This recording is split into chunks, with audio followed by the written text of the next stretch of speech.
Gracias. Lo de querida es lo que más me gusta. Yo que me había apropiado del micrófono. Bueno, pero para que no sea solo mía la palabra, a ver, me gustaría que esto fuera una charla y que así, que tuviera toda la espontaneidad. No sé, si alguien quiere hacer como la punta, preguntar algo. Puede ser de este libro, puede ser de cualquier cosa que tenga que ver con, que yo pueda contestar, digamos, que tenga que ver con, bueno, con la escritura o con el contexto, con, no sé, no sé. A ver si, allá tenemos la primera. Bueno, ya que lo propones, me impactó mucho Un gallo solo no tejió una mañana. Además lo asocio con la nota del diario que salió hace poquito de La Voz, a doble página. Sí. Y hablas mucho de eso. Sí. Y recordé también lo asocié mucho con el amigo Maturana, ¿no? Cuando habla de lo comunitario y la competencia. Sí.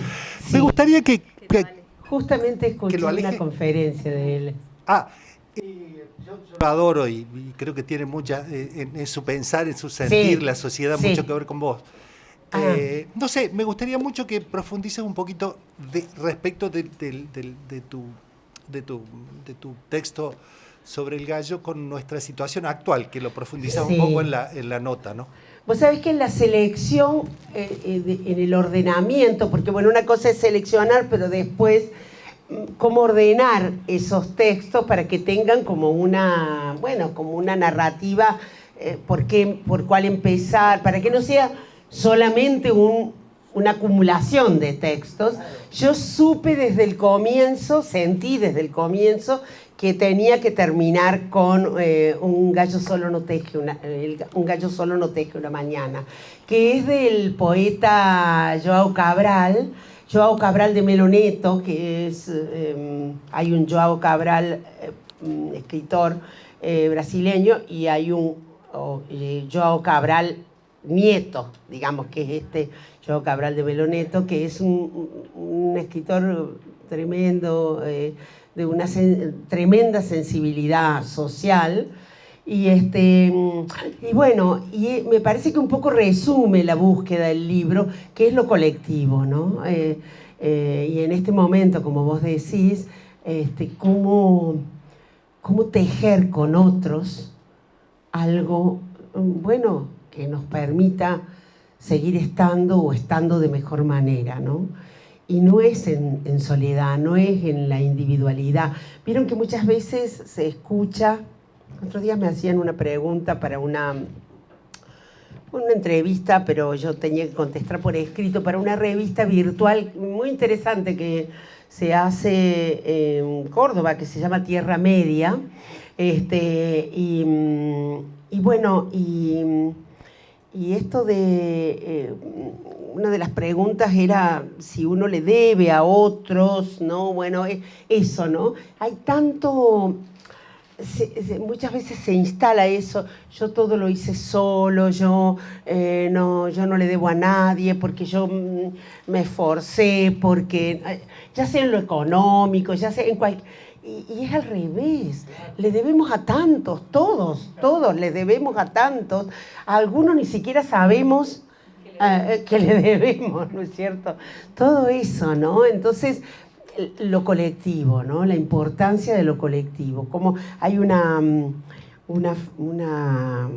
frase, unas líneas del poeta italiano Eugenio Montale que dice, él lo habla en masculino, podríamos decir en femenino, o podríamos decir mixturado, ¿no?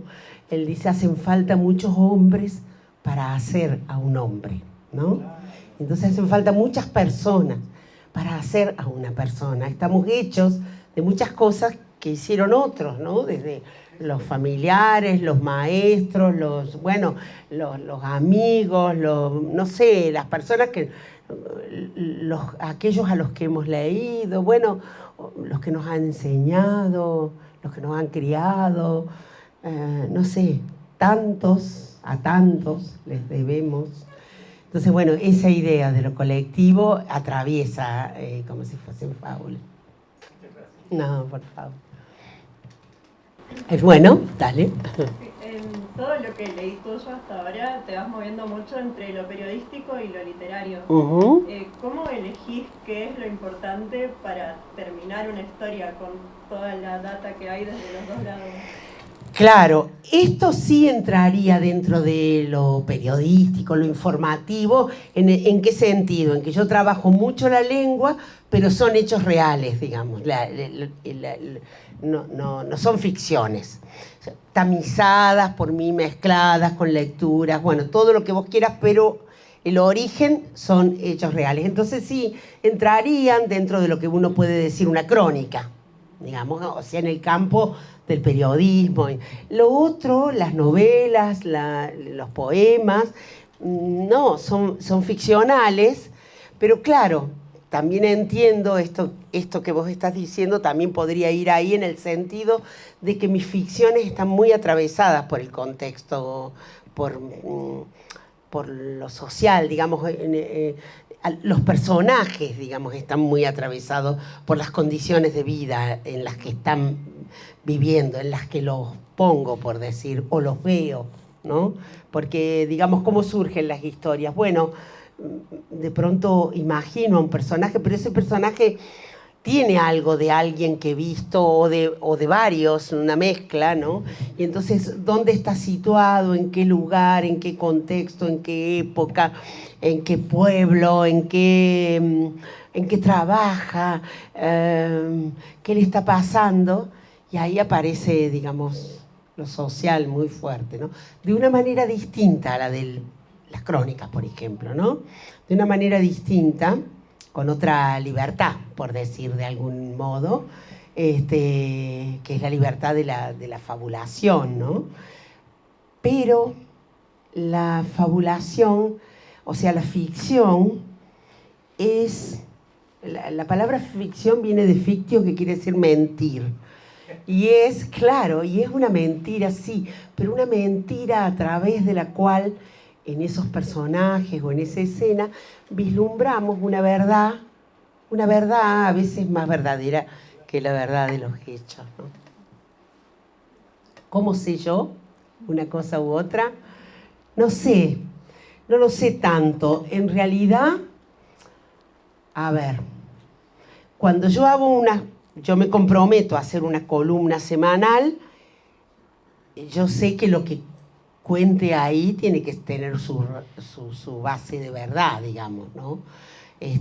Porque así la recibe el oyente, ¿no? O el lector, como hechos que sucedieron, cómo empezaron las lenguas, por qué la lengua chaná, qué sé yo, estuvo a riesgo de perderse, porque solamente la podían transmitir mujeres y de pronto a sus hijas, y de pronto una mujer no tuvo hijas mujeres, entonces se planteó, eso me parece alucinante, se planteó qué debía hacer, si desobedecer a los ancestros que decían que no se le podía transmitir a un varón, o si dejar que la lengua se muera.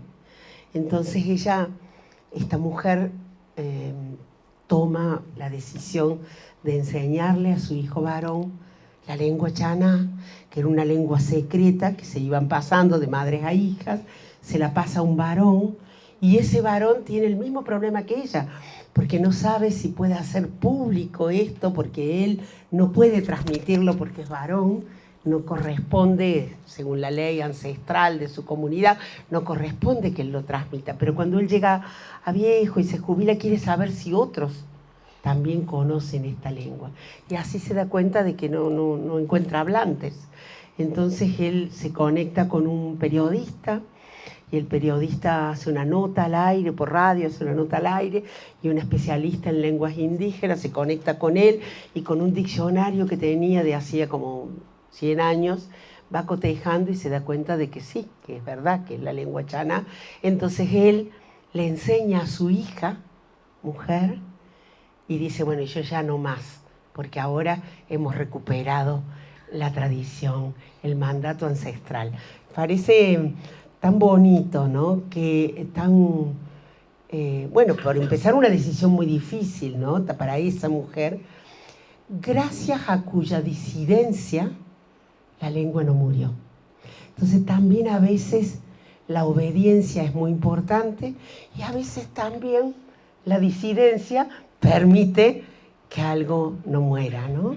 Entonces, bueno, por ejemplo eso, ¿no? Cuando yo vi algo de esa lengua, ese hombre que dice, bueno, yo no sé, descubro que no hay, yo creía que había otra gente que hablaba mi lengua y no. Entonces empiezo a investigar un poquito. Bueno, esos son los orígenes de las crónicas. ¿Y?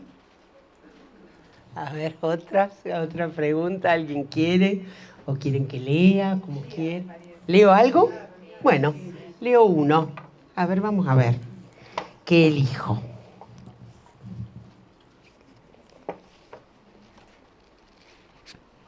A ver.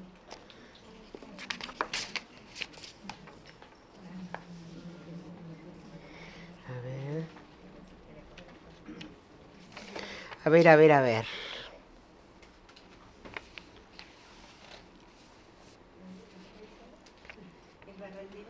El barrendero de Dios, vos sos la que me pediste.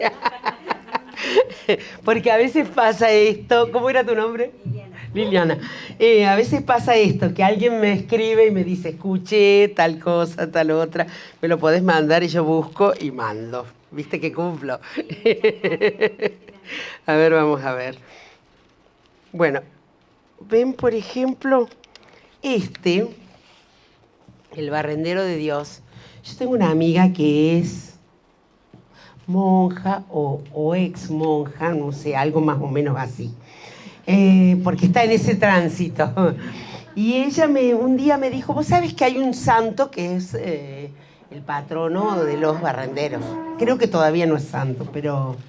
y bueno, entonces me pongo a buscar y bueno, eso se enlaza con un libro precioso, Las ciudades invisibles, de Italo Calvino, donde hay una ciudad que tiene que ver con la basura. Bueno, el barrendero de Dios. Una de las ciudades que Italo Calvino imaginó es Leonia, la que se rehace a sí misma todos los días.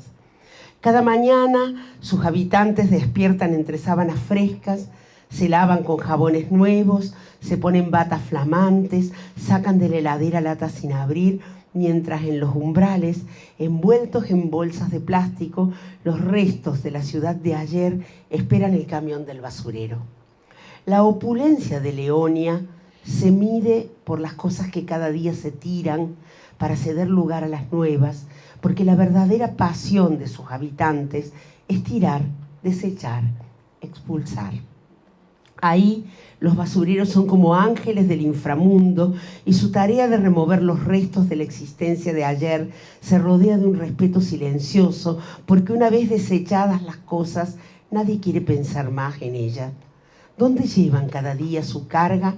Nadie se lo pregunta. Fuera de la ciudad, claro, pero de año en año la ciudad se expande y los basurales deben llevarse más lejos.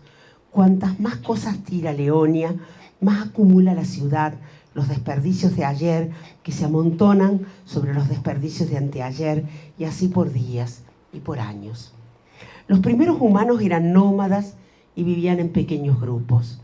Cuando se mudaban, dejaban desechos que pronto se degradaban y lo que no se degradaba se reutilizaba.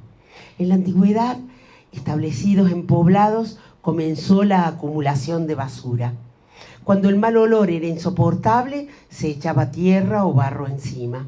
Los griegos comenzaron los primeros basureros. En el año 500 a.C. ya tenían vertederos municipales y leyes que estipulaban que los depósitos estuvieran a 1 milla de las murallas de la ciudad. Para el siglo II a.C., los chinos recogían los desperdicios en las ciudades principales. Los mayas tenían vertederos para depositar los desechos orgánicos y reutilizaban ciertas materias como relleno para sus edificios. Los romanos empleaban a sus esclavos para deshacerse de la basura. Los problemas se agudizaron con la concentración urbana. Durante la Edad Media, Todo se tiraba a las calles y había que tener cuidado para no recibir orina o excrementos desde las puertas o para que no cayeran aguas hervidas en la cabeza de los paseantes. Todo eso atraía a las ratas y las ratas contribuían a las pestes. Con la revolución industrial se acrecentó la concentración de habitantes y la acumulación de basura. A fines del siglo XVIII, en Filadelfia, por iniciativa de Benjamin Franklin, surgieron servicios de recolección y a principios del siglo XX, empleados uniformados se ocupaban de la limpieza y el barrido en pueblos y ciudades. El 14 de junio se celebra en nuestro país el Día del Barrendero y de los recolectores de basura, en memoria de Mauricio Silva, sacerdote uruguayo que a los 45 años ingresó a la Fraternidad de los Hermanitos del Evangelio, inspirada en la obra de Carlos de Foucault, el que renunció a todo en el desierto de Argelia para atender a los musulmanes que estaban en total abandono. Descendiente de una familia aristocrática con el título de vizconde, fue un místico contemplativo, referente de la llamada espiritualidad del desierto. Los hermanos de Jesús forman pequeñas comunidades que viven en medio de poblaciones marginadas.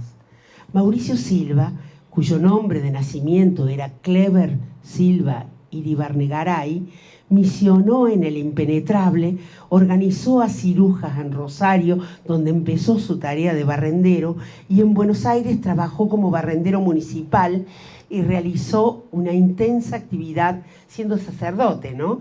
Y realizó una intensa actividad en reclamo por derechos, como tener una ducha para bañarse antes de regresar a sus casas.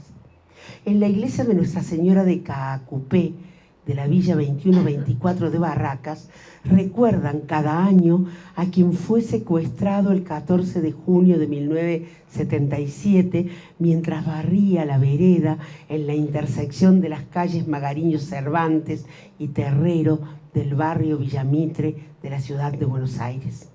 Una placa homenaje lo señala. Aquí fue secuestrado Mauricio Silva Iribarnegaray, uruguayo, sacerdote salesiano y barrendero, el 14 de junio de 1977 por el terrorismo de Estado.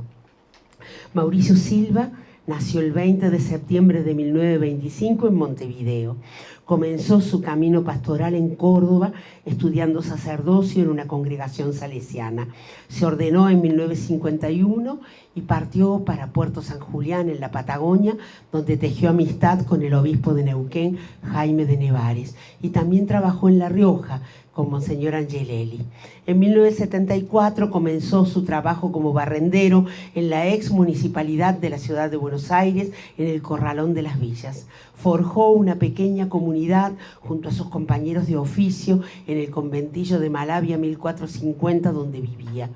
Sin descuidar su labor pastoral, colaboró en la actividad gremial entre amenazas de la AAA. La muerte lo encontró en pleno trabajo el 14 de junio de 1977. Según testigos, 3 hombres se bajaron de un automóvil Ford Falcon blanco y lo hicieron ingresar al vehículo. Eran las 8:30 de la mañana. Se cree que fue trasladado primero a la comisaría 41 de la capital y más tarde torturado en el hospital Borda. Algunos sobrevivientes lo vieron en los centros clandestinos de Campo de Mayo y el Atlético. Integra la lista de los 80 religiosos católicos desaparecidos y asesinados por el terrorismo de Estado, según registro de la CONADEP.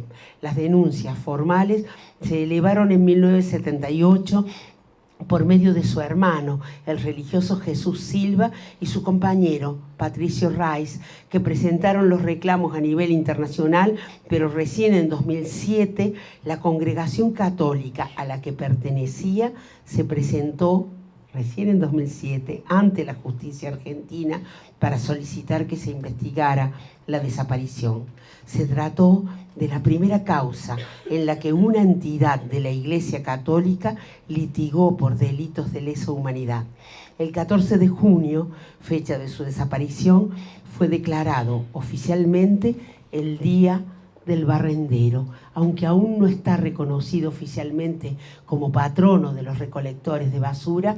La religiosidad popular de los trabajadores y personas de a pie, lo considera el barrendero de Dios. No, y ese, no, a él, ¿no?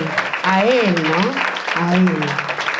Digo, un poco puede mostrar, gracias al pedido de Liliana, un poco cómo funciona la mezcla, ¿no? Porque, bueno, está Calvino con las ciudades invisibles, está el problema de la basura, la historia de la basura, ¿no? Que es un gran problema de la contemporaneidad. ¿Qué hacemos con lo que desechamos? Y cómo al comienzo, bueno, eso se degradaba porque no había nada artificial. Todo eran restos, no sé, de comida, restos, y se podían, claro, se podían fundir con el humus, con la tierra, ¿no?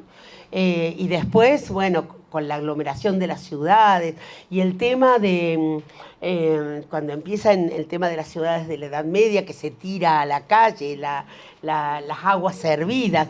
Hay una frase que dice, sin decir ni agua va, tiene que ver con eso, porque había que decir agua va y tiraban, no sé, orines, tiraban, bueno, aguas servidas, de todo, ¿no?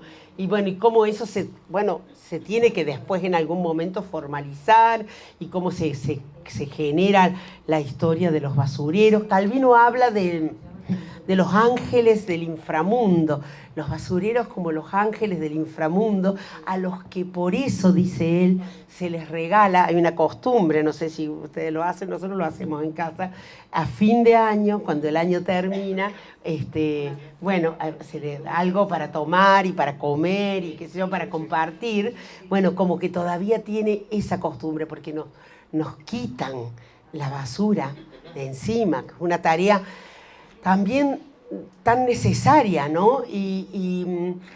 Por ejemplo, con el tema de los cartoneros, cuando empieza el movimiento cartonero, es digamos, por poco es como pedir limosna. Y sin embargo, hoy, bueno, organizados, muchos de ellos en cooperativas, en centros, en asociaciones, es una actividad tan necesaria para la vida en las ciudades, ¿no? Y bueno, y luego la dictadura, ¿no? Este sacerdote, que era un sacerdote, digamos, bueno, amigo de Nevares, de Angelelli, un sacerdote que bregaba por el bienestar de sus colegas, sus compañeros de trabajo, porque perteneció a una congregación que siendo sacerdotes no se refugiaban en esos beneficios, sino que trabajaban como los otros, digamos, él trabajaba como basurero, como cualquier otro basurero, barriendo y levantando basura, y como luchando por las condiciones de sus compañeros, como, bueno, lo llevan las 3A, ¿no? Y también, también otra cosa, ¿no? Cuánto demora la iglesia en presentarse, ¿no? Cuánto, eso también, ¿no? Bueno, muchas cosas pueden entrar en una cajita, como dice Laura de Betach, ¿no? Cuántas cosas pueden entrar en un dedal, ¿no? En una crónica, un poco la idea para mí es eso, en una crónica corta, digamos, un texto más o menos breve, que no pase de 7 minutos de lectura, pueden entrar muchas cosas, ¿no? Un poquito eso. ¿Sí? Ay, sí. Ana. Yo siempre digo que Ana es la primera persona que yo vi cuando llegué a la facultad. Te lo he dicho otras veces, ¿no? Sí, porque nos daba el curso de ingreso. Era jovencita. Sí, no, yo quería saber cuál fue el disparador de esa fábula. En este caso, la de, creo que fue, ya no me acuerdo, pero creo que fue que Liliana me dijo, Liliana es esta amiga monja, ex monja, qué sé yo, bueno, no sé, ella está fuera de la congregación, hace unos años que está fuera, pero sí. Sí, en realidad ella está creo yo, en un proceso de salida, que tampoco es, ella fue una autoridad muy importante de una congregación digamos, una congregación que tiene casas en distintos lugares de Latinoamérica. Ella llegó al grado máximo de dirección, que le llaman general, provincial o algo así. Bueno, la provincial. Ella fue eso, pero después, bueno, un poco por situaciones personales de familiar, de su madre, digamos, de enfermedad de su madre, y otro poco me parece por un proceso suyo interno. Bueno, ella está fuera, pero no del todo fuera, no sé cómo se llamaría eso, porque no conozco. Pero sí que ella me dijo, porque compartimos lecturas muchas veces, así nos recomendamos libros. Yo tengo varias vertientes de recomendadores de libros. Aparte de lo que yo leo y busco, sí, hay otras zonas de lectura que me llegan, digamos, por personas que yo, bueno, con las que intercambiamos. Y me parece que fue que hablando de cosas en relación a la basura, ella me comentó que había un patrono de los basureros, ¿no? De los barrenderos, pero los barrenderos y recolectores de basura, es como todo eso, que me pareció raro, porque claro, también está el tema de lo, para las, está el tema de lo, digamos, lo que me dispara es algo de lo atractivo del asunto, digamos, de lo curioso del asunto, ¿no? En este caso eso, pero por ejemplo en la primera de los textos, de las crónicas, yo arranco con nombres, no voy a leer la crónica, pero sí puedo leer los nombres, soldados mapuches que estuvieron, de apellido mapuche, que estuvieron en Malvinas. Que no son todos los soldados mapuches, porque hay muchos soldados mapuches que tienen apellidos españoles o son mapuches por parte de madre y no de padre, etcétera, ¿no? Y ahí, por ejemplo, bueno, eso fue lo que me atrajo, ¿no? Los nombres, los apellidos, que por ejemplo trabajé, hay cosas que quizás no se ven, pero que hacen un efecto sobre el otro. Yo trabajé muchísimo el orden en que los ponían, la sonoridad, ¿no? Y les voy a leer nomás los nombres, como un trabajo con esos nombres. A ver. Catrihual, Catrilaf, Cayupán, Caucamán, Colipán, Curapil, Curima, Caniuyán, Curiqueo, Chauque, Chauqueo, Huanca, Huanchi, Hueche, Huenuqueo, Huircapán, Huiriqueo, Lincomán, Loncopán, Yantén, Manquepán, Manquián, Meliqueo, Melica, Millalipe, Millamán, Millán, Millapí, Millaqueo, Nahualchequeo, etcétera, etcétera, ¿no? Entonces, que están por orden alfabético, pero no como los iba encontrando en un índice, que digamos, porque hay mucho rastreo, hay mucha investigación también, ¿no? Pero después como suenan, me acuerdo que yo grabo las columnas, las grabo, bueno, las imprimo, las corrijo, las ajusto, después las grabo y si no están bien grabadas me las vuelvo a grabar y demás. Y practiqué mucho para los nombres, que ahora no me salían tan bien como salían en el grabado, porque un poco el juego tiene que ver con eso también, ¿no? Entonces, bueno, hay cosas, hay curiosidades, qué sé yo, por ejemplo, las mujeres que se negaron, eso por ejemplo también, las mujeres que se negaron a acostarse con opresores, con soldados que habían matado en la Patagonia Trágica y que después, digamos, sus jefes, sus generales, los premiaban a los soldados, ¿no? Los premiaban con una ida al prostíbulo. Y bueno, y las prostitutas de San Julián, claro, se niegan a acostarse con personas que tienen las manos manchadas de sangre. Entonces, bueno, ese coraje de esas mujeres, y los sacan, les pegan con palos de escoba, los corren porque ellos reclaman, porque quieren, porque son dueños, porque pagan, porque pueden pagar. Y no lo hacen, ¿no? Entonces, bueno, ese tipo de cosas, ¿no? O sea, esas expulsiones de ciertas zonas de la sociedad. Yo te expulso porque vos sos o indígena, o negro, o niño, o con una discapacidad, o mujer, o de una cultura subalterna, o lo que fuere, y también la resistencia de ciertos sectores. Y acá estoy yo, acá lucho, acá me quedo, acá defiendo, eso también, ¿no? Bueno, esas son las cosas que me atraen, ¿no? Y es también un poco aleatorio, porque es como, tengo ya como una atención flotante, y bueno, como leo mucho, bueno, se me aparecen cosas.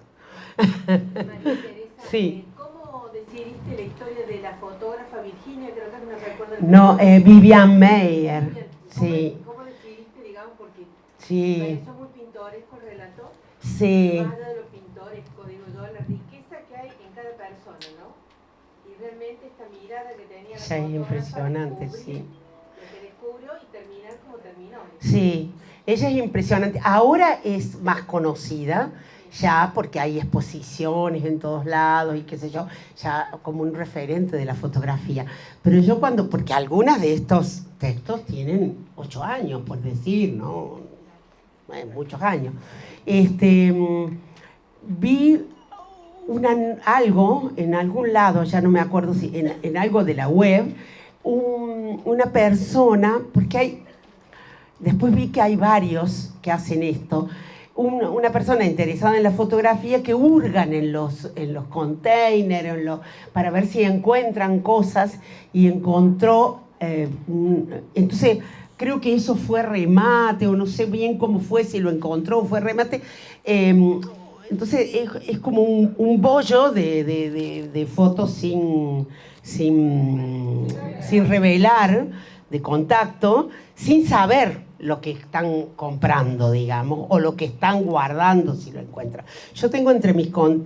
era sobre Vivian Maier, que es una mujer apasionada por la fotografía, que nunca expuso en vida, nunca mostró tampoco.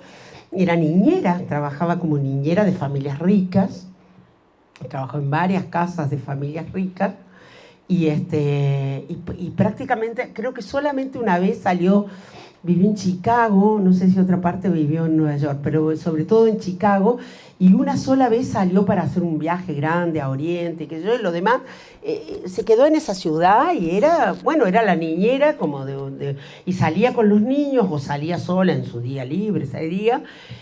Tenía como una particularidad, que iba con la cámara colgada y disparaba sin mirar por el ojo, digamos, sino cuando veía algo, yo hago así, que a mí me saldría cualquier cosa, pero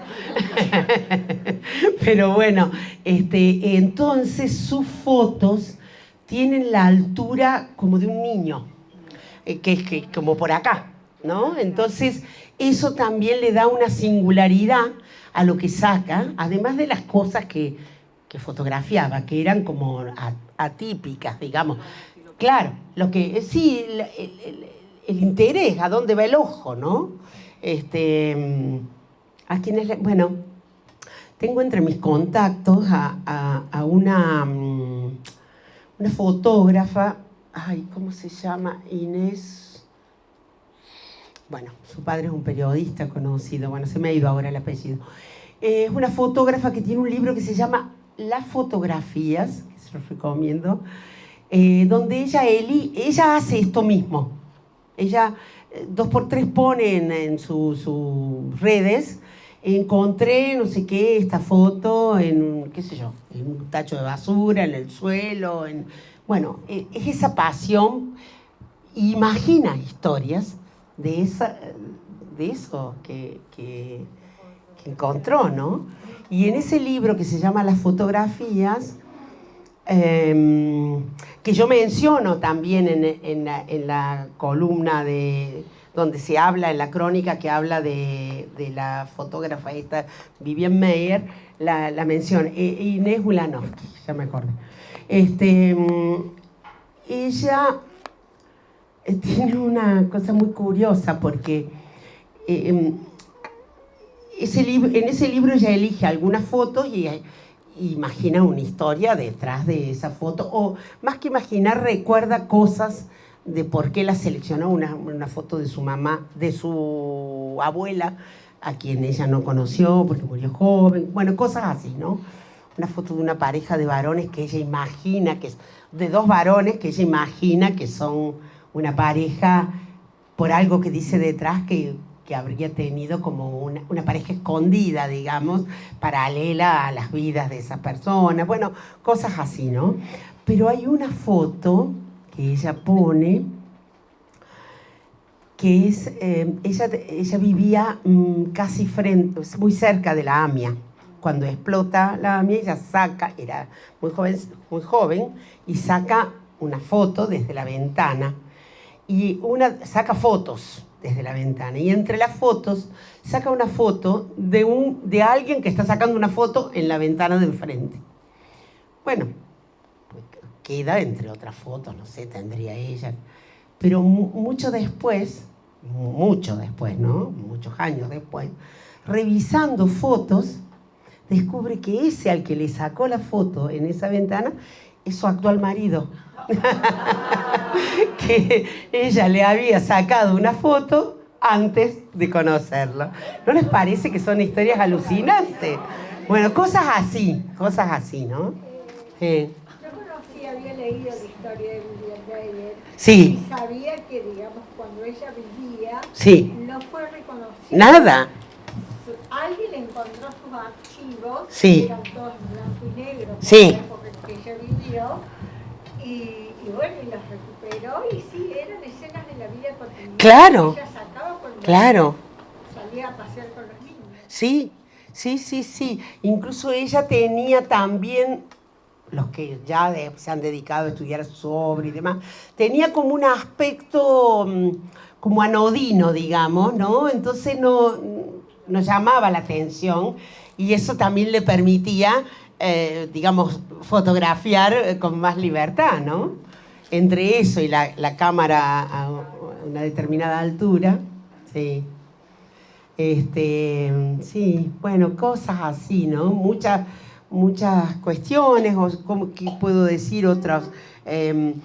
Bueno, por ejemplo, el tema de el cuento de Rodolfo Walsh, que, bueno, cuando allanaron la casa donde él vivía con un nombre falso, ya en época de dictadura, bueno, él vivió ahí una casa en San Vicente los últimos 3 meses de su vida, antes de, bueno, para que probablemente todos sepan quién era él y todo, pero bueno, como escritor y como investigador y como periodista y como militante político, etc. Bueno, en algún momento vivió con nombre falso en unas islas una casa en el Tigre, después se fue a una casa de San Vicente, provincia de Buenos Aires, y ahí estaba bajo otro nombre, Norberto Freire, y él, bueno, había escrito la carta a la Junta, y tenía un cuento escrito, Juan se iba por el río, y bueno, cuando allanan la casa, a él lo matan, pero no en la casa, y bueno, sí, en la calle, pero él tenía cosas de la vida, el boleto de compraventa de la casa en su maletín, portafolio o no sé qué, y entonces así saben dónde él estaba, y entonces van, la casa está vacía, pero bueno, la destruyen, la atacan y qué sé yo, y se llevan lo que hay ahí, entre ellos se llevan ese cuento, pero lo extraño es que él le había leído el cuento a su compañera, a Lidia, nunca me acuerdo si es Lidia o Lila Ferreira, y entonces ella sabía que existía ese cuento, y ella, bueno, en todo esto que había pasado, en algún momento pensó que habría alucinado de que, bueno, bueno, el cuento no estaba, ¿no es cierto?, lo habían llevado, pero ya en el exilio ella se encuentra con una persona que estuvo detenida en la Escuela de Mecánica de la Armada, que se salvó y que vio en la Escuela de Mecánica de la Armada el cuento. Entonces, entre los dos lo reconstruyeron, más o menos reconstruyeron ese cuento de Juan se iba por el río. Por supuesto, no es es con la memoria del cuento de Walsh. Bueno, son todas curiosidades, diría, porque cada hecho es como un aleph. Uno mira así una cuestión singular, y si uno mira ahí profundo, ve el contexto, ve la sociedad, ve los comportamientos humanos, ¿no? La hice larga, ¿no? A ver. ¿Hacer alguna otra pregunta? De otro modo, a mí me gusta esto también. A ver. Soy como editora de María Teresa. Sí, con todo tengo varios libros la aquí. confianza que deposita en mí.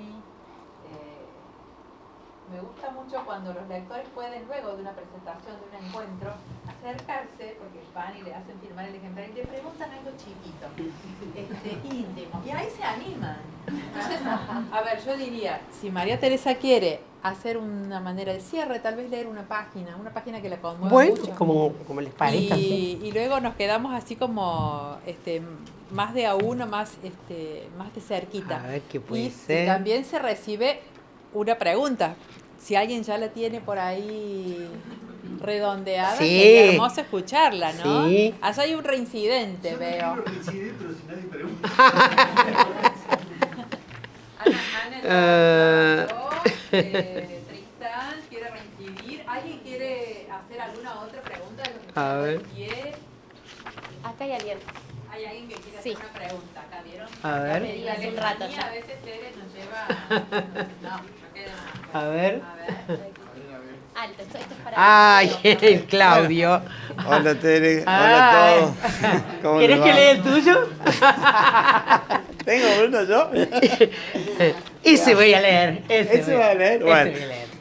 Yo Ya después les cuento por qué. Primero, bueno, agradecerte, porque para mí vos sos como voy a decir al principio algo del periodismo. Sí. Estas columnas en la radio generan mucha expectativa, que salen los viernes. Sí. Y dan una respuesta también, porque por ahí el periodismo se ocupa de muchas cosas que suceden lejos. Y está este periodismo que le llaman comunitario, ¿puede ser? Radios comunitarias Sí. que hay, por ejemplo. Sí.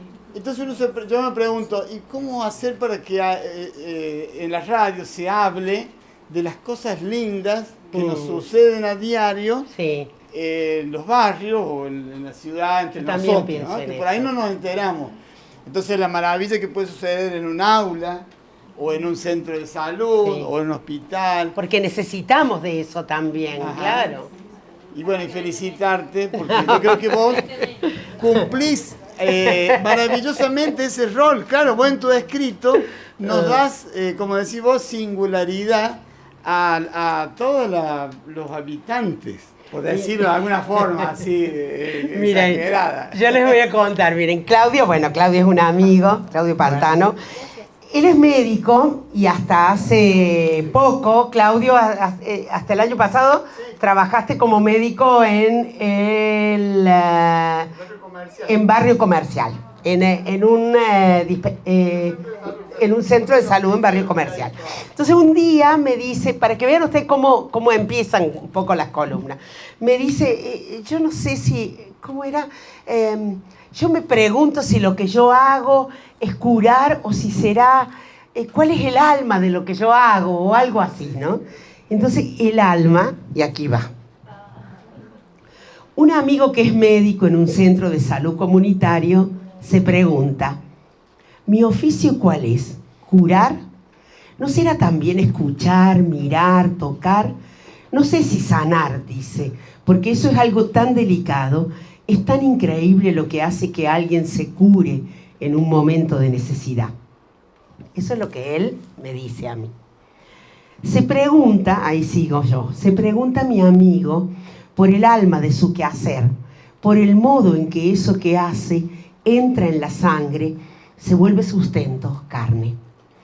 En una película de los años 90 que se titula Todas las mañanas del mundo, basada en un relato del escritor francés Pascal Quignard, se narra la relación entre un músico, un violagambista de la corte de Luis XIV, y su maestro.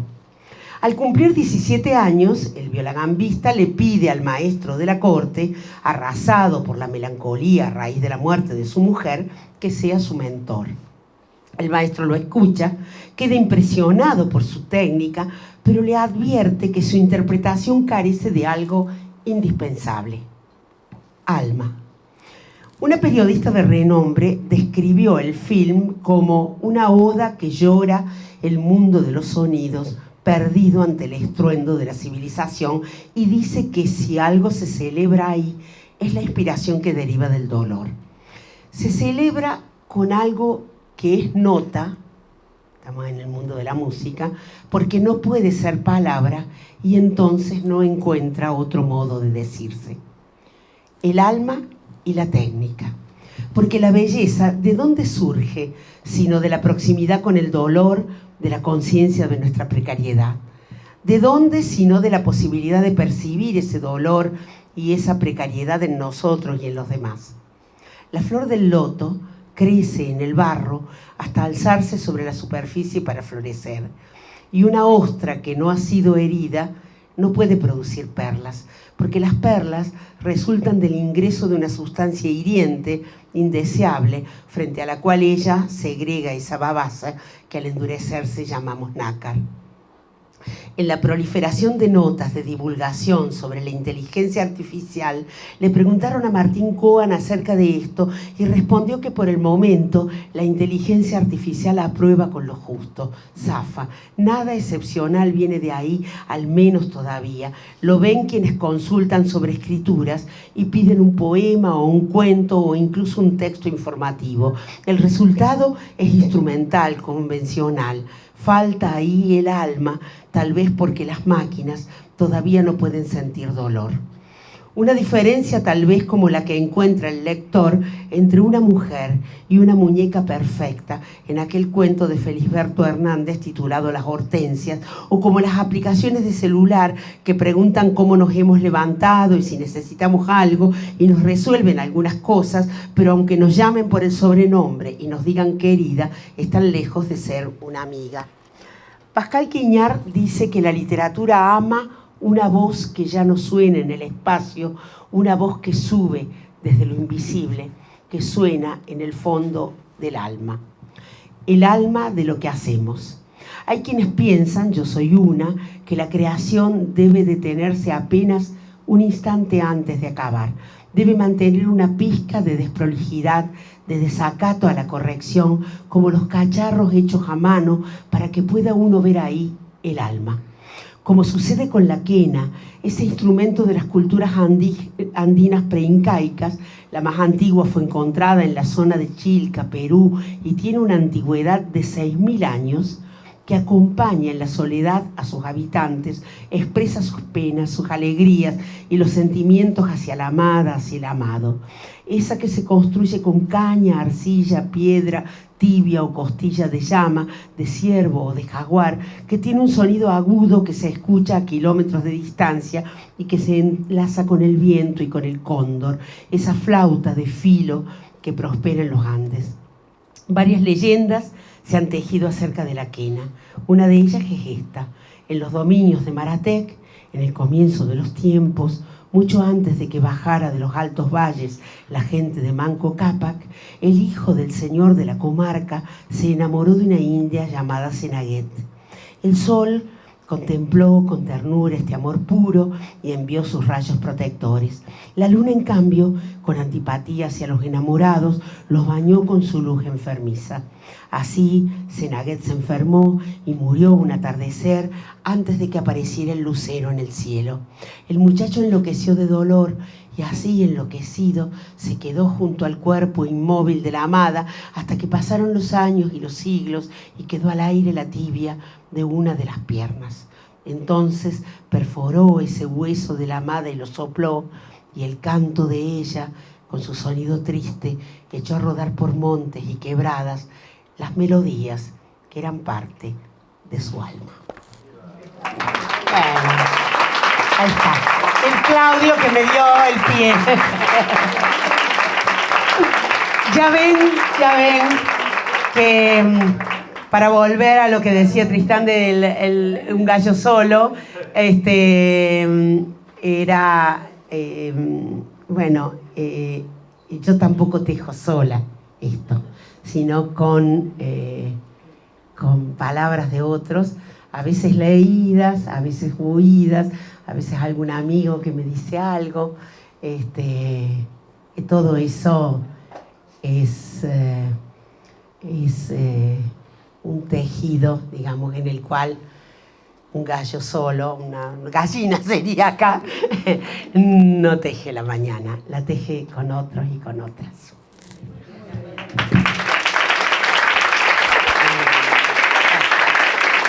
Bueno.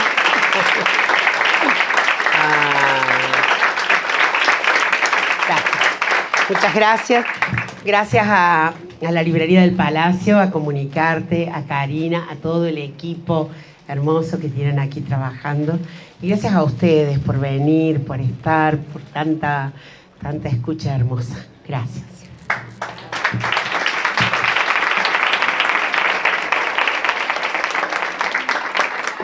Gracias a todos. Muchísimas gracias No, por por acercarse. Tanta belleza, por esa argamasa, por esa materia. Yo la veo como yendo a cosechar y trayendo a su vez una cosa material. Yo noto que ella debe como materializar eso. Bueno, hay algo de las palabras, son también como una materia. Siento que siente que es materia concreta. Bueno, gracias por la curiosidad y gracias a ustedes por acompañarnos y espero que en mayo tengamos una hermosísima palabra de vidriera que esta señora tan aseñorada tuvo que venirse a la planta alta porque bueno, estamos haciendo talleres hermosos con seguidores de Tere, como por ejemplo Ignacio Cervo. Sí, el Nacho Cervo, Martín Cristal y cuál es. Y también con Emilio Moyano. Y Emilio. Esos talleres tienen ya la capacidad llena, no hay más espacio para integrar. A lo mejor duplican. Podemos llegar a hacer un 1000, pero estamos también muy contentos porque hay mucho deseo de leer y también de sentarse a intentar ese oficio que se llama escribir. Sí, claro. Excelentes talleristas, digamos, personas, sí, muy hermosas, ¿no? Y con mucha experiencia. Bueno, Martín, por ejemplo, es un escritor que tiene así ¿qué está mal? Ah, sí. No, creía que marcabas algo. Nos vemos prontamente. Sí. Bueno.